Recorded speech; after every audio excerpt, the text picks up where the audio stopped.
Nesses dias, tem muitas coisas que não é o pecado que está derrubando, é Deus. Tem um texto na Bíblia que me assusta.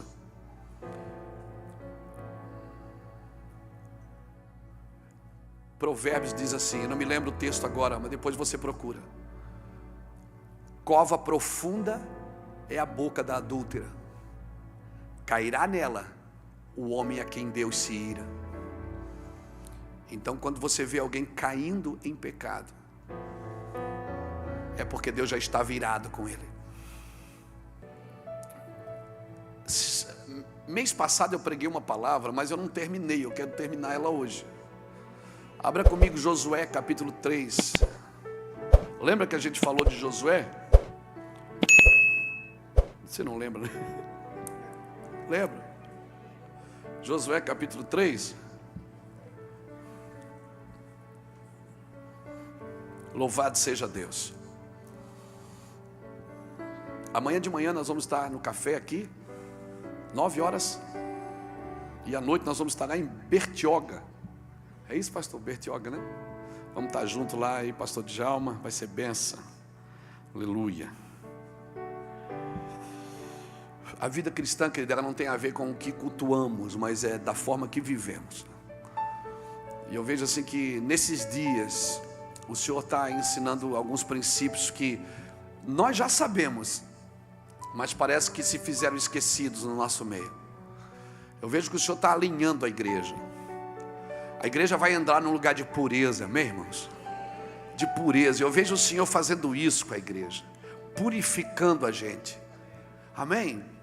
Por muito tempo a gente pregava mensagem, salvamos muitas pessoas, né? As igrejas estão cheias de gente. Você pode ir qualquer domingo, em qualquer igreja dessa cidade está abarrotada de gente. Mas agora está na hora de nós começar a passar uma peneira na igreja. Jesus vai começar a passar um fogo na igreja e vai purificar os cristãos. A mesma mensagem que nos tirou do mundo, ela vai nos purificar agora, irmãos. Por muito tempo a gente sentou no domingo e disse: quem está aqui dentro está salvo, Jesus está salvando. Não, a gente não tem mais tanta certeza disso. Eu acho que nós vamos começar a lavar roupa em casa.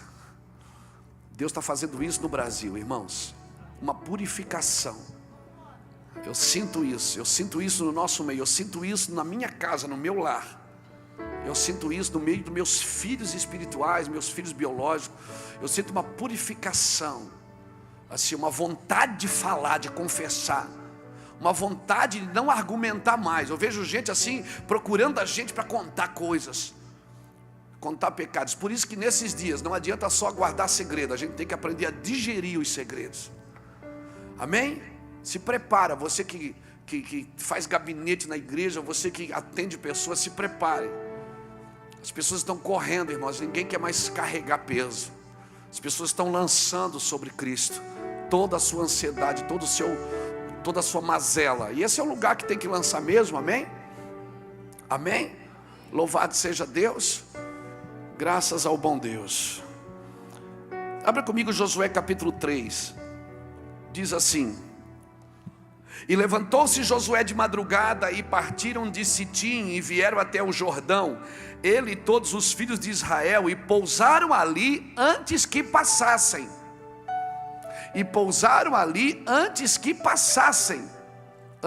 Acamparam antes de atravessar o rio, é a mesma coisa. Olha o que diz o verso 2: ao fim de 3 dias os oficiais passaram pelo meio do arraial e ordenaram ao povo: quando virdes a arca da aliança do Senhor vosso Deus, e que os sacerdotes levitas levam, parti vós também do vosso lugar e segui-a. Haja contudo distância entre vós e ela, cerca de 2.000 côvados. Não vos achegueis a ela, para que conheçais o caminho pela qual haveis de ir, porque por este caminho nunca passastes antes. Cutuca alguém que está do seu lado, diga: por este caminho você nunca passou antes. Diga: é desconhecido para você. Então não adianta usar as armas antigas para esse caminho. Diga para ele: não adianta, é um lugar que você nunca pisou antes. É um ambiente em Deus que você não conhece, é desconhecido. Então, amém? Então não pressupõe Não adianta você pressupor como vai ser isso, porque você não faz ideia. O apóstolo Paulo tentou um dia escrever isso, e até que ele disse: profundidade das riquezas. Ele não aguentou. Ele começou a falar, de repente ele parou e disse: meu Deus, que mistério é esse? Profundidade das riquezas. Quão insondáveis são os teus caminhos, quão inescrutáveis estão os seus decretos. Quem te deu conselho, meu Deus? Quem te deu uma palavra para você fazer isso, meu pai? Paulo entrava nos êxtases assim, Davi também. Depois Paulo diz: olha, o que Deus tem preparado, nem olhos viram, nem ouvidos ouviram, nem está no coração. Aleluia! Não adianta pressupor. Você não conhece, eu não conheço. Então vamos desfrutar, vamos se preparar para Ele, porque Ele virá. Mas Ele vem antes da tribulação, vem no meio, vem depois. Não interessa, irmão. Eu sei que Ele vem, eu estou preparado para que Ele venha. Eu quero que Ele venha, o resto é resto. Tomara que seja antes. Tem gente que está orando dizendo: vem logo, Senhor. A Maranata, vem Jesus. Mas se não for também tá bom, aleluia. Aleluia.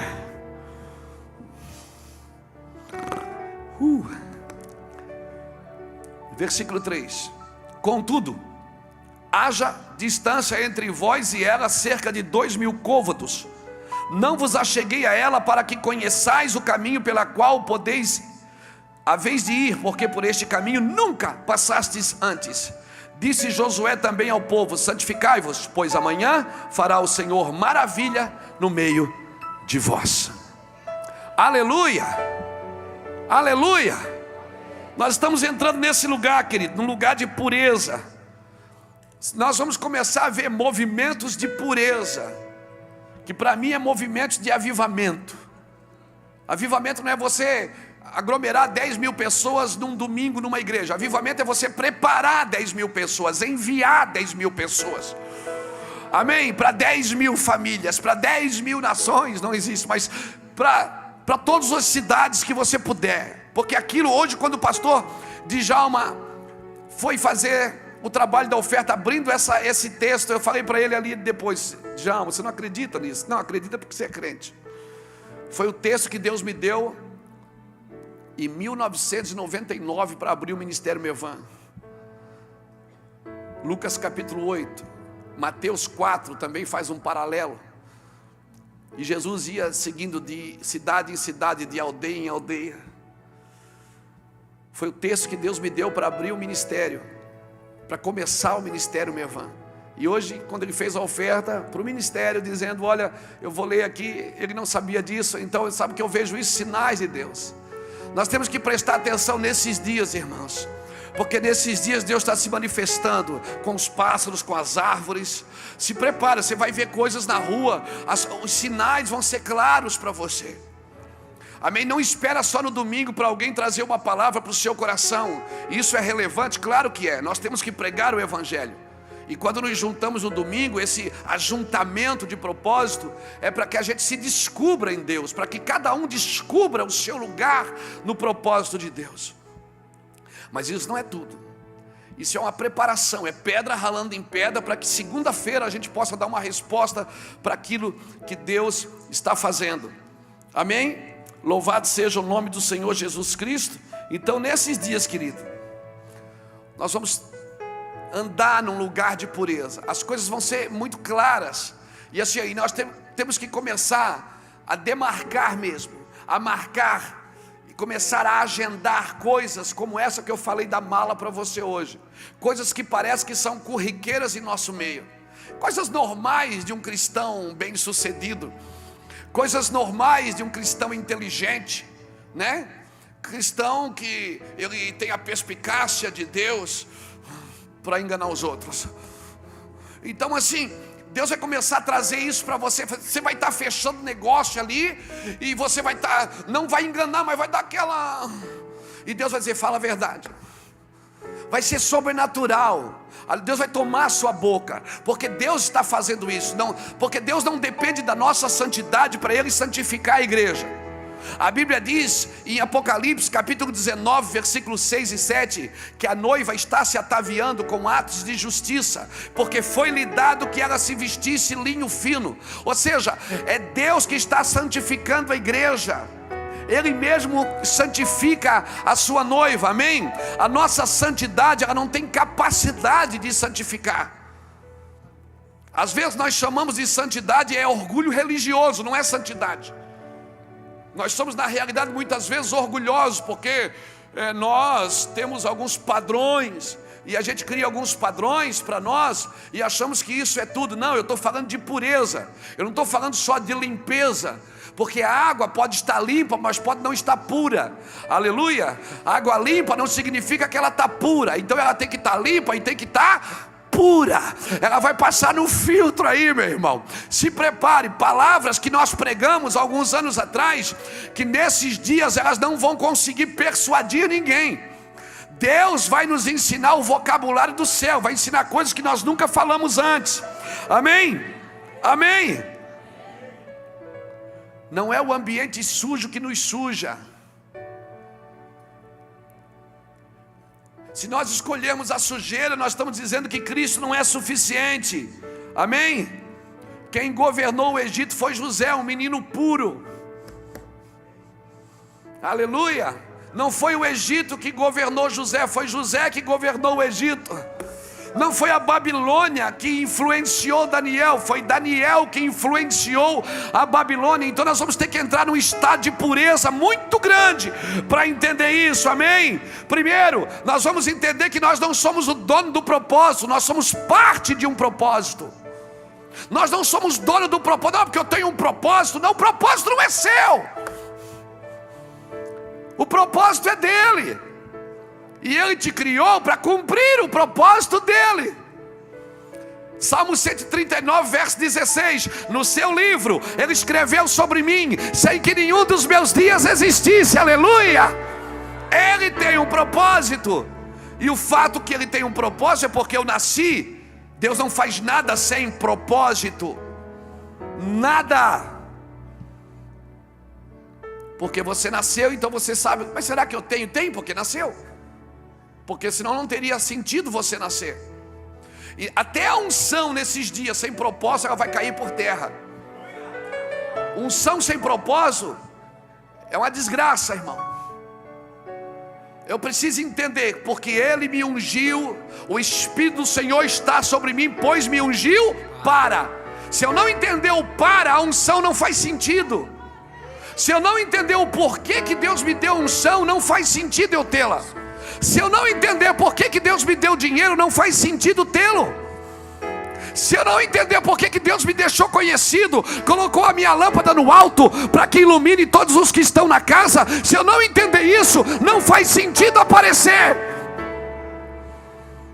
Nós precisamos entender o sentido das coisas que Deus está fazendo. Eu posso comprometer todo o crescimento do corpo se eu não entender o propósito, se eu não entender que sou parte do corpo. Aleluia. Amém, irmãos? E a Bíblia diz, é clara, Mateus 21, depois você lê 43, 44, não lê agora para a gente ganhar tempo. Uns perderão o reino e outros ganharão o reino. Está na Bíblia. Uns perderão por quê? Porque não corresponderam àquilo que receberam. Porque Deus te dá para você dar uma resposta para aquilo que Deus te deu. Aleluia. Aleluia. Deus te dá para você dar uma resposta para aquilo que Deus te deu. Aleluia. A gente ora a vida inteira, Senhor, me usa, me usa. Daí Deus começa a usar, o cara começa a construir algo para si mesmo. Onde só seu nome é exaltado, onde só a sua vida é exaltada, onde só Ele tem. Irmãos, nós não podemos crer num ministério que só uma pessoa enriquece. Nós não podemos crer num ministério que só um é abençoado. Aleluia, não tem problema eu ser abençoado, mas tudo que está ao meu redor precisa ser abençoado também. Não pode haver necessidade em nosso meio, não pode haver fome em nosso meio. Aleluia, não pode haver imoralidade em nosso meio. Eu acredito que é uma cadeia. Se você está sendo abençoado, mas eu sou o cabeça, eu sou. O olho desce sobre a cabeça, que corre sobre a barba, que desce sobre a orla do manto e mancha todo o pano e cobre toda a casa. Aleluia. Se você é abençoado, tudo ao seu redor vai ser abençoado. Aleluia. Mas eu sou livre. Você não pode se sentir livre enquanto tiver pessoas presas ao seu redor. Nós precisamos entender o propósito de estar sendo erguido por Deus. Nós precisamos entender o propósito. É muito mais fácil, irmão, a gente ficar lá no cantinho da gente. Sabe o que eu queria estar fazendo hoje? Eu vou fazer 50 anos daqui a 3 meses. Sabe o que eu queria estar fazendo hoje? Só escrevendo livro em casa. Eu ia botar até na resenha: Luiz Hermínio, escritor. Ia só, vendia aí 1000 livros por mês, 2000 livros. Ficava em casa, treinando as pessoas pelos materiais, ministrando. Se alguma igreja quisesse caminhar comigo, tinha que comprar 1000 livros meus. Quer caminhar comigo, tem que comprar 1000 livros. Isso vai acabar, irmão. Está acabando na nossa nação essas coisas. Deus está derrubando castelinhos de areia nesses dias. O meu já está sendo derrubado. E eu estou sofrendo muito, irmão. Não pense que eu estou pregando para vocês, eu estou pregando para mim. Eu também sou um homem que estou sendo confrontado por Deus diariamente. E eu aprendi que Deus confronta a mente para revelar o coração. A palavra sempre bate na mente. Você leva um susto quando você lê uma coisa que você se vê na Bíblia. Quando você se vê nas Escrituras, você diz: meu Deus. E aí agora revela o coração. Do que vou fazer? Eu vou argumentar com Deus, eu vou me jogar no chão. Vou dizer: me perdoa. Me perdoa porque eu errei. Não dá nem para dizer que eu não tinha 120 reais. Eu tinha, porque o Senhor tem me dado. Nesses dias nós vamos escolher: ou nós argumentamos como fazia Saul, que era bom de argumento, ou a gente se joga no chão como Davi e chama a morte para si. Eu vou morrer. E Deus: calma, rapaz, não vou matar você não, seu infeliz. Descansa aí. Então, irmão, está vindo um tempo que nós vamos ser peneirados por Deus. Esse mesmo texto de Mateus 21, 43, 44 diz que aquele que cair sobre a pedra será despedaçado, mas aquele que a pedra cair sobre ele será virado a pó. Porque tem gente que não deixa a pedra cair sobre ele, ele se joga na pedra, depois ele tenta juntar os caquinhos e colar de novo. Mas a pedra nesses dias ela está caindo sobre nós, irmãos, e não tem jeito, nós vamos virar pó. Aleluia. Então é melhor se jogar no chão ligeiro antes que Deus se derrube. Porque esses dias, eu vou te falar sério, irmãos, vou falar sério. Nesses dias tem muitas coisas que não é o pecado que está derrubando, é Deus. Tem um texto na Bíblia que me assusta.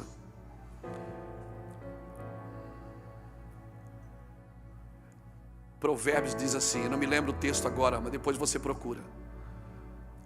Cova profunda é a boca da adúltera, cairá nela o homem a quem Deus se ira. Então quando você vê alguém caindo em pecado, é porque Deus já está virado com ele.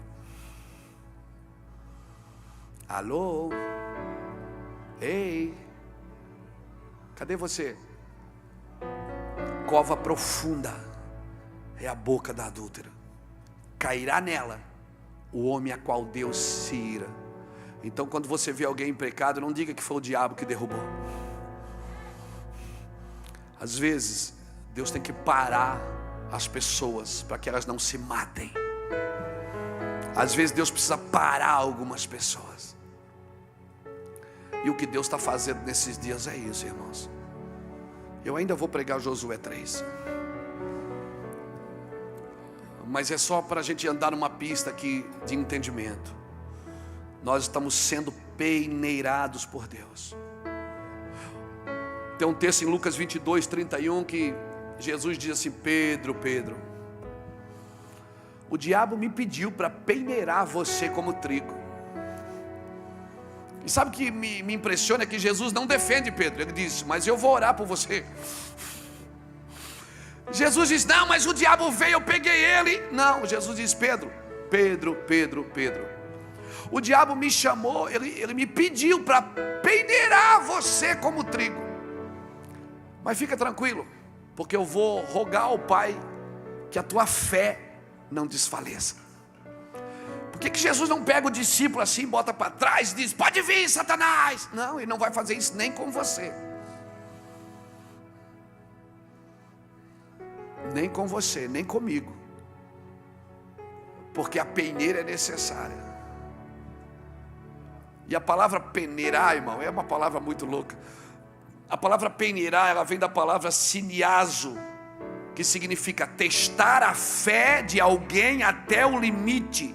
Testar a fé de alguém pela agitação interior a ponto de ser destruído.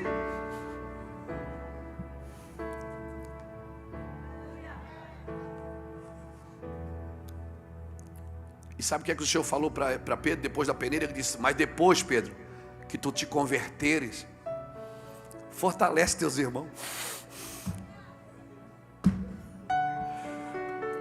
Quem vai ser modelo nessa geração precisa ser peneirado. Essa geração não está procurando pregadores, ministros, ela está procurando referências. E as referências que Deus vai levantar nessa geração, elas vão e serão, pode ter certeza que elas serão peneiradas ao ponto de achar que estão sendo destruídas. Mas fica firme, irmão, e depois que você se converter, depois da peneira, fortalece teus irmãos. Aleluia! Fortalece teus irmãos. Não adianta fortalecer os irmãos com estratégias. Não adianta fortalecer os irmãos com palavras, com profecias. Não, você tem que fortalecer com a vida. Nesses dias, sacerdotes do Senhor são homens que vão ser referências pela vida que levam, pela forma que vivem as suas vidas. Não é pela palavra que ministram.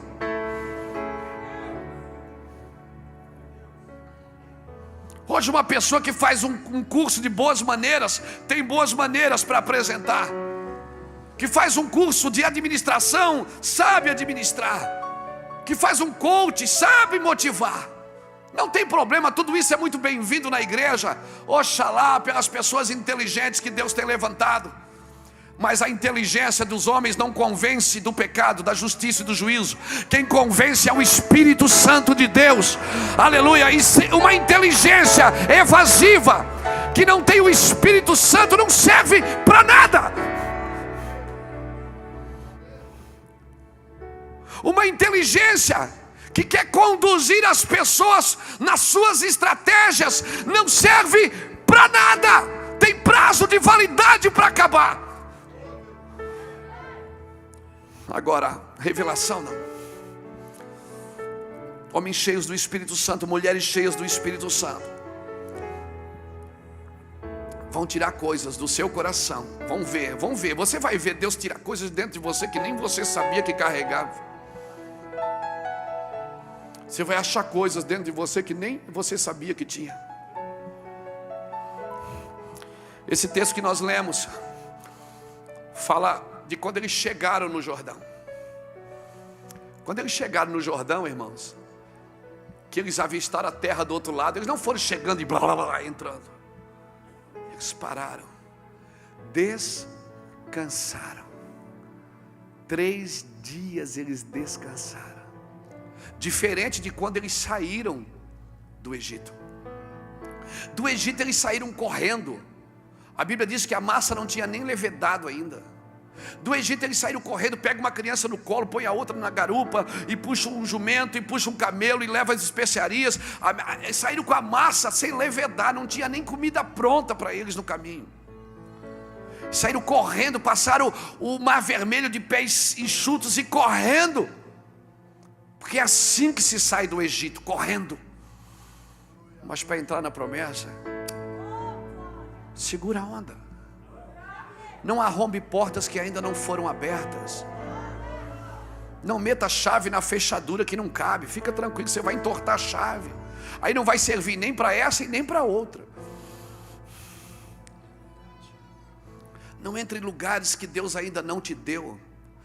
Deus só sustenta o que Ele promove. O que Deus não promove, Ele não sustenta.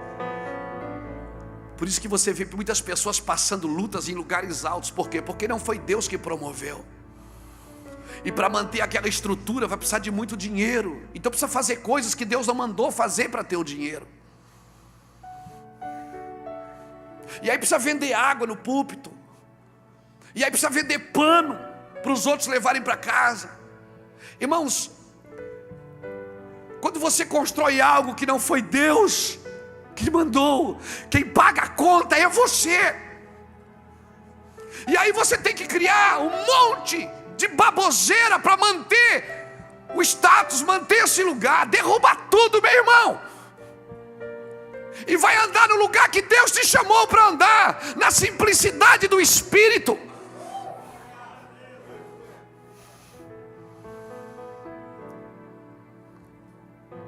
Vou aproveitar que é o último culto do ano e vou falar. Escute, nós precisamos parar com algumas coisas, irmãos. Nós estamos criando um povo hedonista. Nós estamos criando um marxismo gospel. Nós estamos criando pessoas presas, idólatras, que adoram pessoas. Nós estamos criando uma igreja fraca, que não sabe entrar numa guerra espiritual. Uma creche que, se o pastor não prega o que a alma quer ouvir, se levanta e vai embora. As igrejas que começaram, que marcaram as nossas épocas, dos nossos antepassados, eram igrejas que, quando o pastor pregava, as pessoas queriam, você lê a biografia de Jonathan Edwards, você assusta, as pessoas cavavam no chão com as unhas, ao ponto de sangrar, porque elas achavam que Deus ia voltar naquele momento. E saiba de uma coisa, Jonathan Edwards não pregava, ele lia o sermão. Era um sermão lido, e tinha tanta glória de Deus, tanto fogo do Espírito.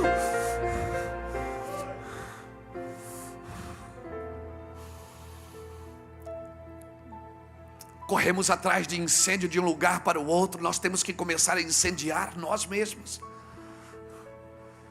Já avistamos a promessa, já sabemos que é nossa, recebemos uma palavra, não vamos entrar correndo, vamos descansar. Eu sei o que o Senhor vai fazer, eu sei, Djalma, só nem o diabo pode parar isso, nem eu posso parar isso, é só Deus quem pode parar. Aleluia, eu quero cumprir o meu propósito. Eu vou morrer na hora que eu tiver que morrer, ainda que o diabo diga todo dia que vai me matar. Eu vou viver até onde Deus quer que eu viva. Eu vou fazer o que Deus mandou eu fazer.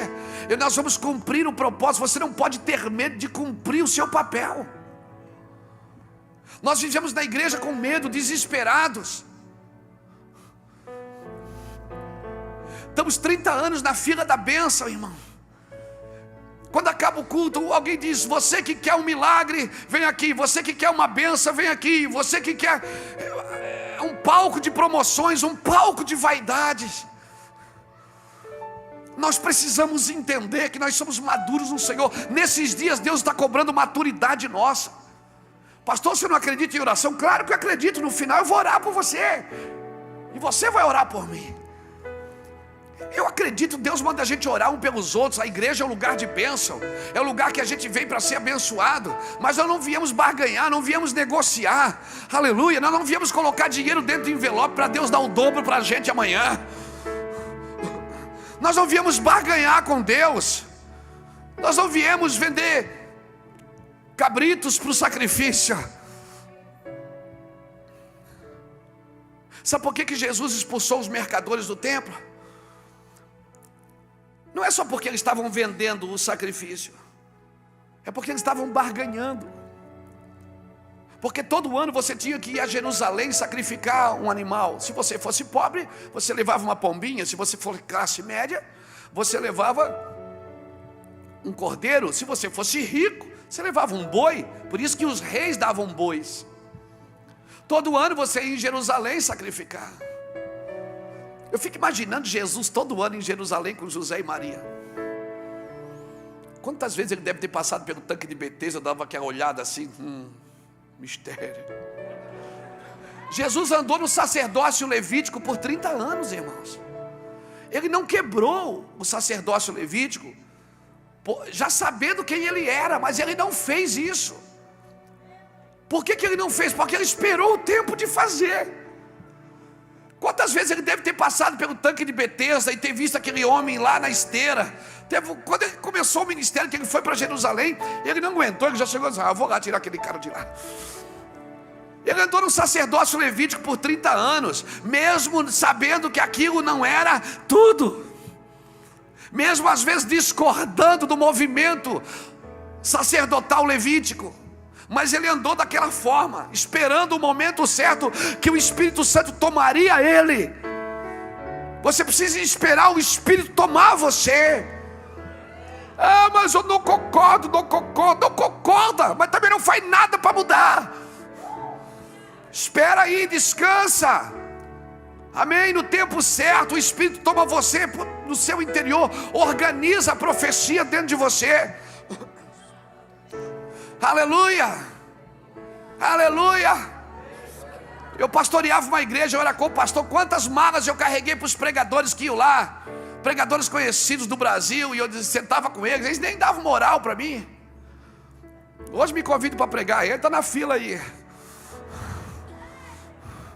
Nem dava moral para a gente, e eu estava lá carregando, doido para fazer, perguntando como é que é viajar, como é que é fazer. Não, nas nações, eu olhava o passaporte deles, tudo carimbado, eu dizia: meu Deus. E o máximo que eu ia era de Praiana, de Itajaí para Balneário Camboriú.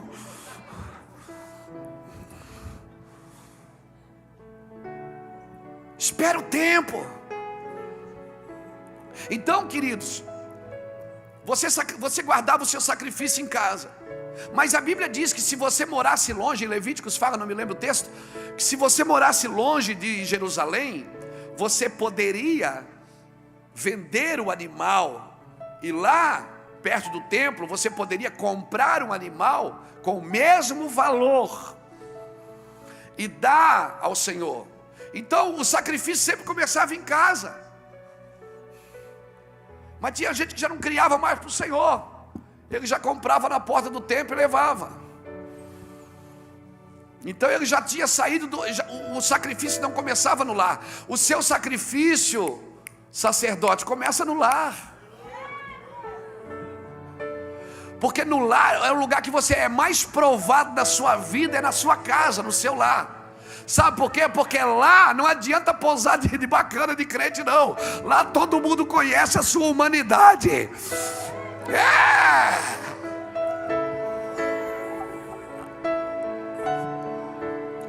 Lá seus filhos sabem quando você está dando uma aumentadinha. Ele diz: pai.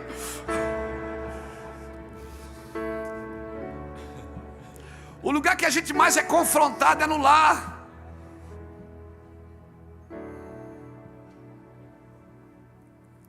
Por isso que muitos ministros preferem manter o púlpito e perder o lar.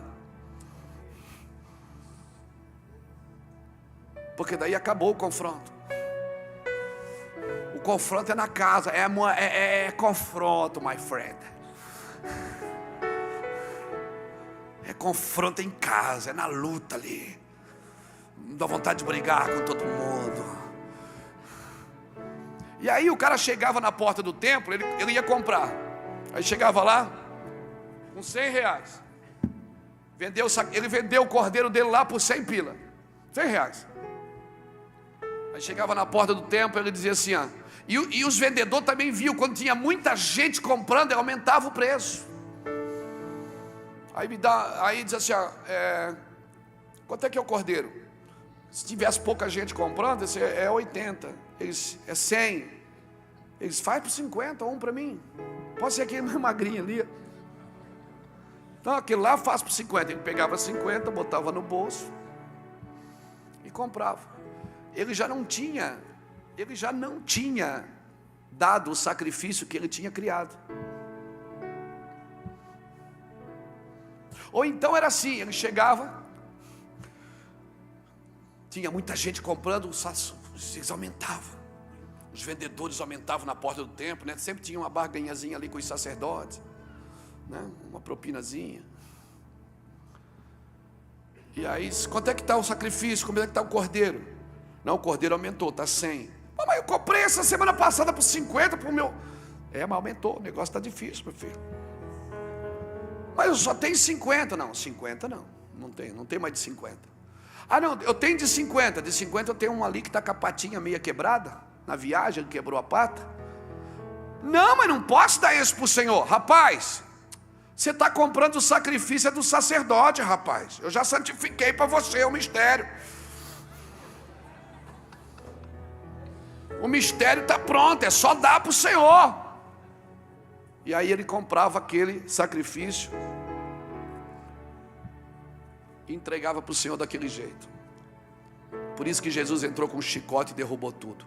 Por isso que Ananias e Safira morreram quando reteram uma parte. Porque Deus estava mudando o modelo. E quando Deus está mudando a configuração, a forma antiga não serve mais. Por isso Ananias e Safira morreram na hora, quando reteram uma parte. Deus estava dizendo o seguinte: daqui por diante ninguém retém mais uma parte. Então nesses dias, a forma que nós caminhamos até aqui não vai funcionar para os dias que estão por vir.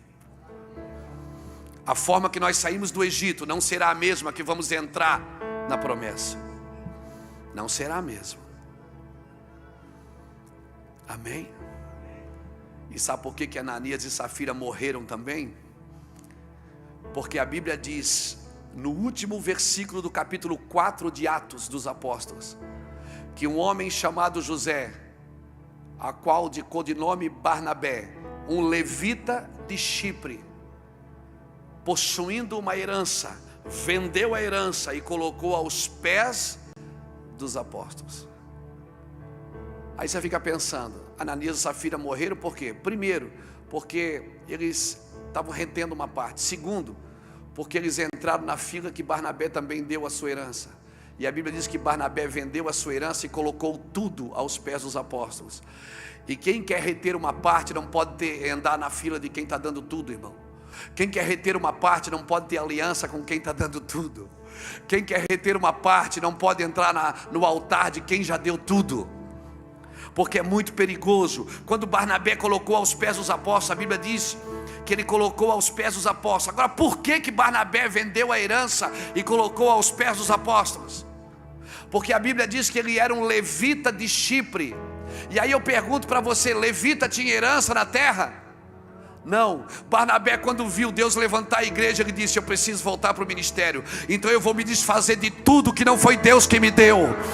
Não foi Deus que me deu, eu preciso largar essa herança, porque a minha porção é o Senhor. Alguém levante a mão e diga: eu estou entendendo isso. Se você é um sacerdote, você vai ter que abrir mão de tudo que não foi o Senhor que te deu, querido, para voltar para a fila. Levita de Chipre vendeu tudo e colocou aos pés dos apóstolos. Meu Deus, vamos correr aqui. Cutuca o irmão que está do seu lado assim: dê tudo. Tudo. E diga: e tudo é a sua vida. Tudo é a sua vida. Tudo não é seus bens, tudo é a sua vida. Porque se Deus tem a sua vida, Ele tem tudo que é seu. Aleluia. Aleluia. Então a primeira coisa que eles fizeram foi descansar. Lá no Jordão, lá no Mar Vermelho, Deus disse para Moisés: pega o cajado, bate no mar, o mar abriu. Lá no Jordão, Deus disse: diga para os sacerdotes colocar o pé no Jordão. E o pior, o rio não abriu. Deus segurou lá em cima as águas. E não secou de repente. Eles tiveram que ir andando. E andando e ver secando. E andando e ver secando. E andando e ver secando. O que abriu o mar vermelho foi o cajado. É o seu ministério. Deus usa ministérios para tirar as pessoas do Egito. Mas para introduzi-las na promessa, o ministério não serve. Tem que ser a vida dos sacerdotes que bate no rio. Então não adianta você ter um ministério se a sua vida não condiz com o que você está fazendo.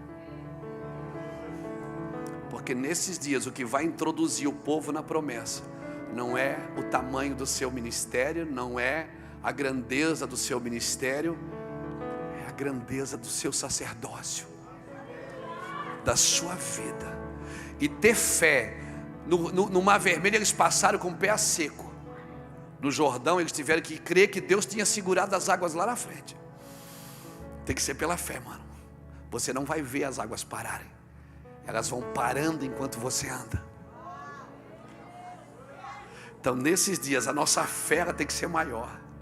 É uma fé que ela não vê. Ela tem que acreditar que Deus disse que vai fazer e vai fazer. Amém? Descansa, irmão. Vai acontecer. Vai se cumprir. E sabe o que é que você deveria estar fazendo? Profetizando sobre isso. Dizendo, eu sei, o Senhor já me disse, vai se cumprir. Agora o que você quer que se cumpra tem que estar de acordo com aquilo que o Senhor disse. Amém? Vai se cumprir, Djalma. Vai se cumprir. Coisa linda. Primeiro, descansaram antes de entrar. Segundo, eles disseram, escute a voz de comando. Vai passar o sacerdócio no meio da congregação. E quando vocês virem a arca da aliança, para tudo e vai atrás dela. Para tudo, irmão. Quer um conselho de amigo? Não faça plano para o ano que vem. Faça uma agenda de coisas que você tem que deixar de fazer. Meu projeto de vida para 2017 é morrer. Morrer para mim, morrer para o eu, morrer para minhas vontades. Eu quero ver a arca e eu quero seguir a arca. Eu quero seguir. Às vezes, por muito tempo no ministério, a gente acha que Deus segue a gente. A gente faz, Deus confirma a bênção. Confirma agora. E Deus diz, ah, meu Deus. Deus diz, ah, meu Deus. Esse menino. Mas chega um tempo que Deus não vai mais confirmar a bênção, amigo. Porque a arca não vai atrás de você. É você que tem que ir atrás dela. É você que tem que ir atrás dela. Então para tudo, que Deus não vai dar uma procuração em branco para ninguém fazer o que quer.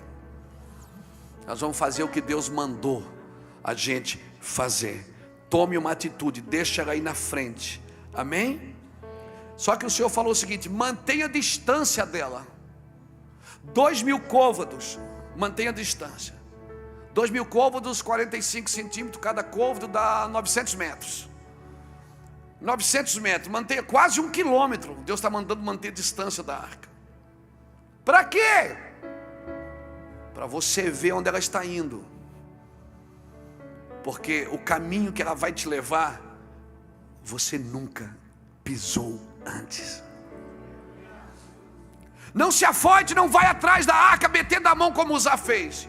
Mas é a obra de Deus, Deus me usa. Tira a mão. Zelo, cuidado, clareza, santidade, pureza. Deixa ela pisar e vê bem onde é que ela está pisando. Vê bem onde é que os levitas e os sacerdotes estão pisando. Por isso, cuidado com quem você vai ouvir nos próximos anos. Cuidado com quem ministra na sua vida. Cuidado com quem fala no seu coração. Mantenha uma certa distância. A minha luta hoje, irmãos, é não deixar que as pessoas criem expectativas em mim, porque eu não sou um produto da vaidade de ninguém. Eu sou um homem de Deus, um pregador do Evangelho, e eu também quero a mesma coisa que você, entrar no lugar que Deus me chamou para andar. Aleluia. Não deixe ninguém criar expectativa em você. Você é um ser humano. Aleluia. Não deixe que as pessoas criem expectativas no seu dom. Não deixe as pessoas adorar seu dom. Aleluia. Porque a hora que aparecer alguém com um dom maior do que o seu, eles vão deixar você e vão atrás de outro. Não se distraia com pessoas, irmãos. Sirva as pessoas, e só tem uma forma que você consegue servi-las.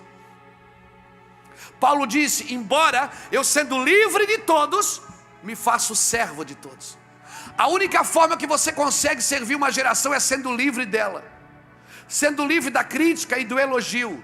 Se você é livre da crítica e do elogio, como disse o pastor Djalma, que hoje tem gente que gosta e elogia, tem gente que não gosta e critica.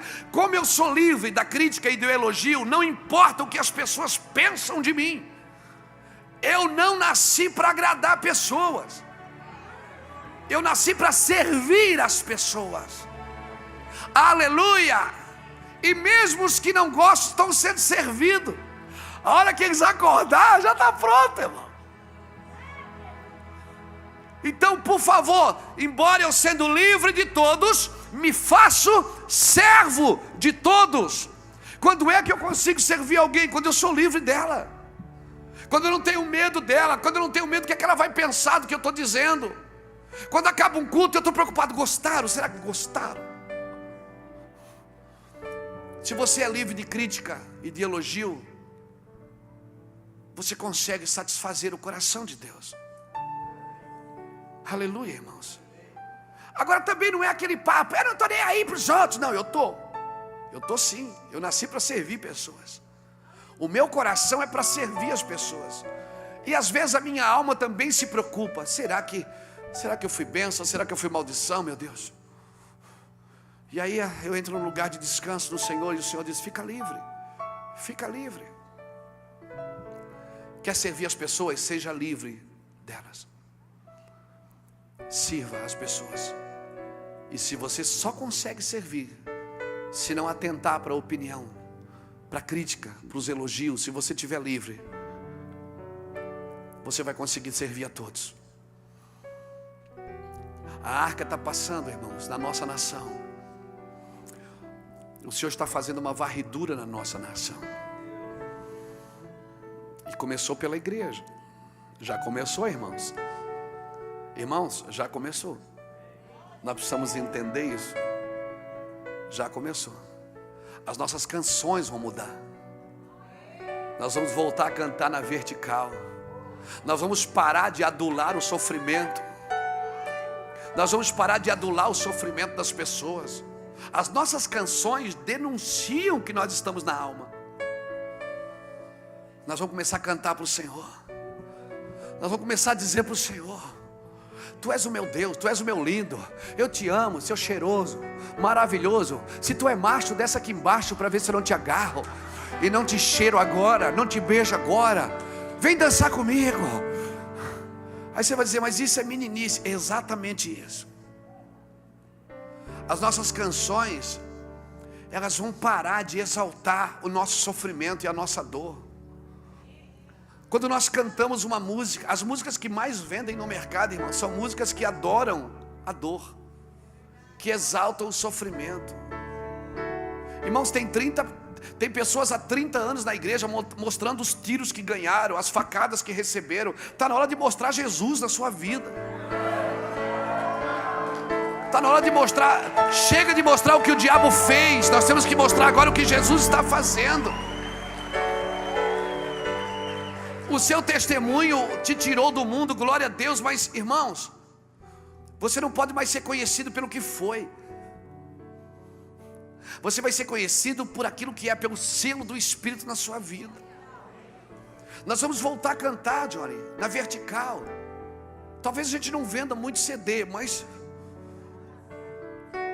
é verdade, talvez a gente não venda muito CD, mas nós vamos nos tornar recipientes de adoração. A nossa adoração vai ser atenta, autêntica, precisa e prática. Vamos ter uma adoração atenta, porque ela não se distrai com nada. Autêntica, porque ela tem uma origem verdadeira. Precisa, porque ela tem um alvo verdadeiro. E prática, porque ela tem serviço. Ela não está com a igreja, não está na igreja de olho fechado adorando. Ela está aberta, de olho aberto nas ruas, servindo o pobre, servindo o necessitado, estendendo as mãos para as pessoas das ruas, dando guarida.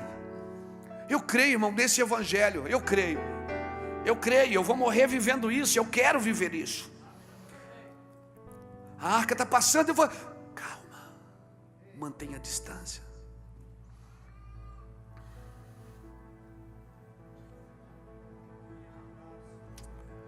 Vai vendo, ela está te guiando. Está te guiando, ela está te levando. Você fica assim, admirado, doido para chegar perto e pegar. Não. Espera ele convidar você e diz: vem ajudar a carregar. Vem ajudar a carregar o peso da glória, o cabote. Vem ajudar a carregar o maná, a lei, o cajado. Vem ajudar. Te acalma, irmãos. Não derrube portas que não foram abertas ainda. Calma. Pastor, mas eu estou ficando velho. É por isso que Deus está esperando. Ele está esperando você envelhecer mais.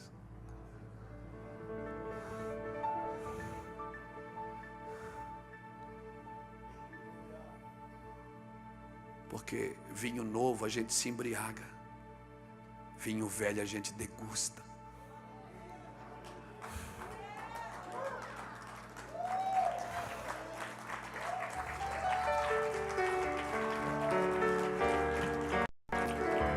Te acalma.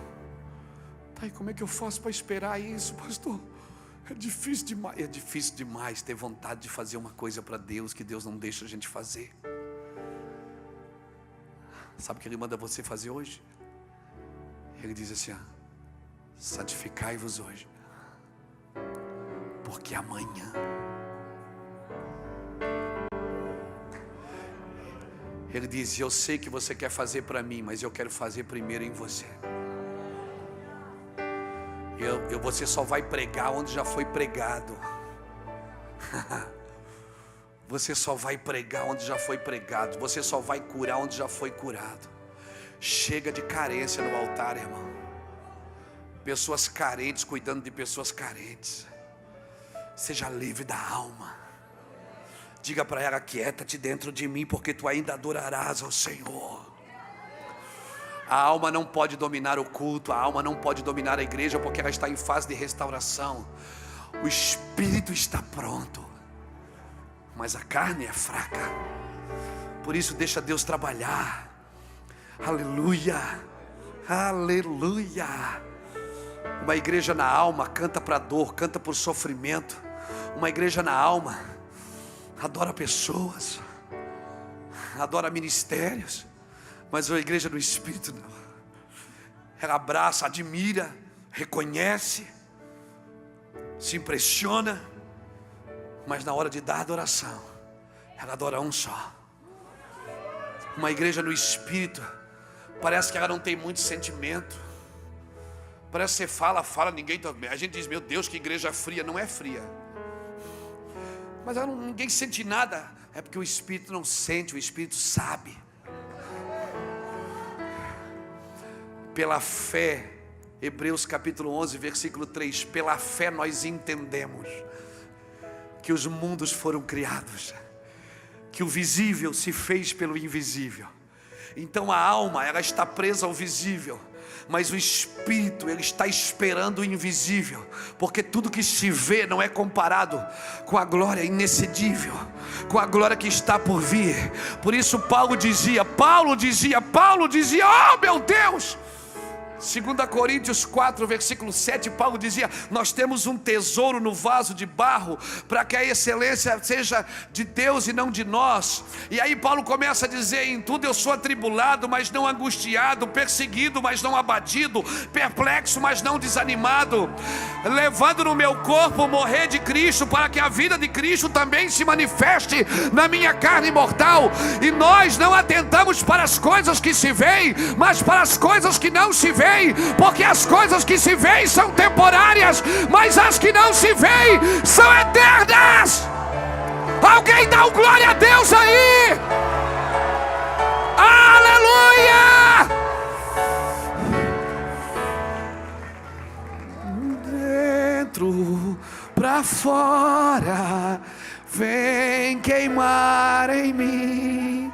De dentro pra fora, até me consumir. De dentro pra fora, vem queimar em mim. De dentro pra fora, até me consumir.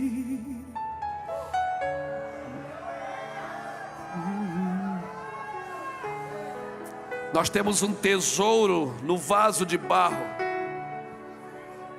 Paulo está dizendo: o tesouro está aqui dentro, ó. Não negocie o tesouro de dentro pelo tesouro de fora. Não troque o tesouro de dentro pelo tesouro de fora. E aí Paulo começa a dizer: em tudo eu sou atribulado aqui fora, mas não angustiado aqui dentro, perseguido, mas não abatido, perplexo, mas não desanimado. Paulo está dizendo: as coisas que acontecem fora de mim não afetam em quem eu sou, porque eu sei quem eu sou.